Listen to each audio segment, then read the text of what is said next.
If you've been thinking of buying a new home in Ontario, the province just announced a program that could help save you tens of thousands of dollars, but this time, it doesn't just apply to first-time buyers, it applies to everyone. I'm going to walk you through everything you need to know about Ontario's newly expanded HST rebate program. Who qualifies? How much you can get back? What is the timeline? What is the window for applying for it? The Ontario government has been working to tackle the housing crisis for a few years now. Back in 2023, they announced an HST rebate on purpose-built rental properties. And it worked. Rental housing starts climbed from 18,000 to almost 24,000 in 2025. Then, a few months ago, in the fall of 2025, they announced an HST rebate on new construction homes under $1 million for first-time buyers. But that program didn't move the needle the way they had hoped. Sales were sluggish, and new construction projections for 2026 were falling, partly because of economic uncertainty and the burden of the U.S. tariffs, making everything more expensive. So the province went back to the drawing board. And what they came back with was much bigger. A sweeping temporary HST rebate on new home construction for buyers in Ontario up to $1.5 million. Here's the core of the program. Ontario, working with the federal government, is proposing to eliminate the full 30% HST in qualifying new homes. That means the provincial 8% portion and the federal 5% portion would be rebated back to the buyers, subject to federal regulatory approval, and the rebates are structured based on the purchase price of the home. Homes up to $1 million, you could receive a rebate of up to $130,000, the full 13% HST. This is the maximum amount available and applies to the broadest range of buyers. Homes between $1 million and $1.5 million, the same maximum rebate of $130,000 is maintained. This was specifically designed to reflect the reality of housing costs in many Ontario communities where $1 million doesn't buy you nearly as much as it used to. Homes between $1.5 and $1.85 million are reduced. Sliding scale rebate applies. You'll still get meaningful savings, just not the full amount. Homes over $1.85 million, they still qualify for the pre-existing $24,000 rebate. It's not the full amount of the extended program, but it's still some benefit.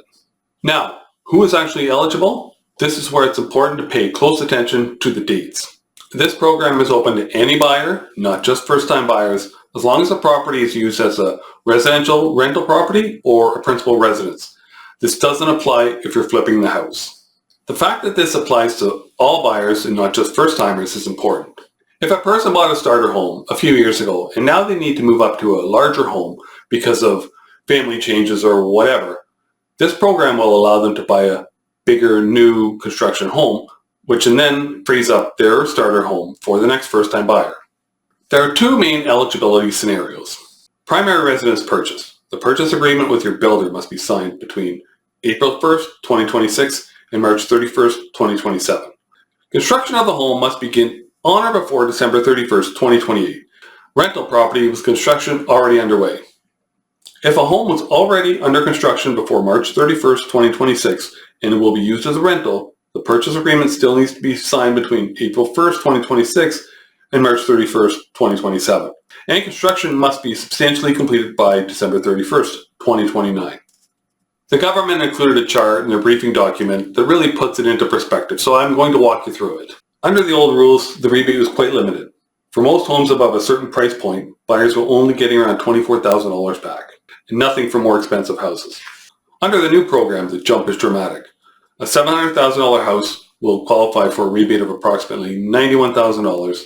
A $1.2 million house gets the full $130,000, and a $1.7 million house still gets back roughly $69,000. That's a significant amount of money back in buyers' pockets. Money that could go towards your down payment, mortgage payments, financial security. Right now, the program is designed to run for 1 year. That's the window that your purchase agreement needs to be signed to qualify. The 1 year time frame was actually a deliberate choice.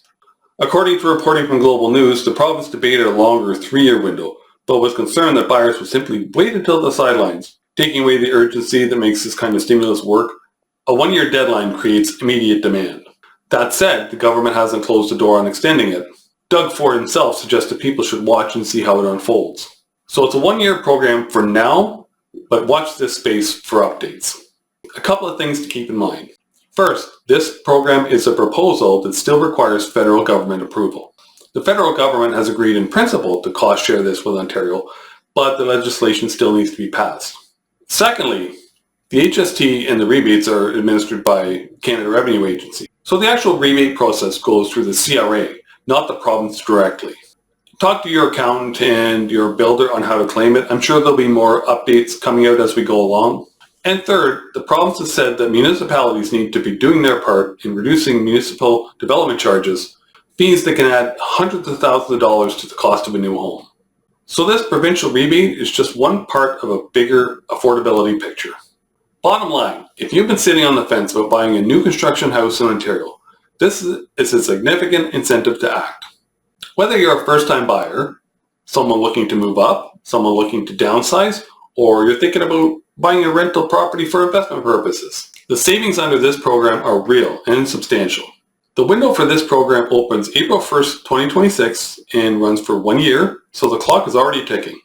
If you found this video helpful, make sure you subscribe so you don't miss any updates, especially if the program eligibility changes or the timelines change when the full budget's passed. I'll keep you posted.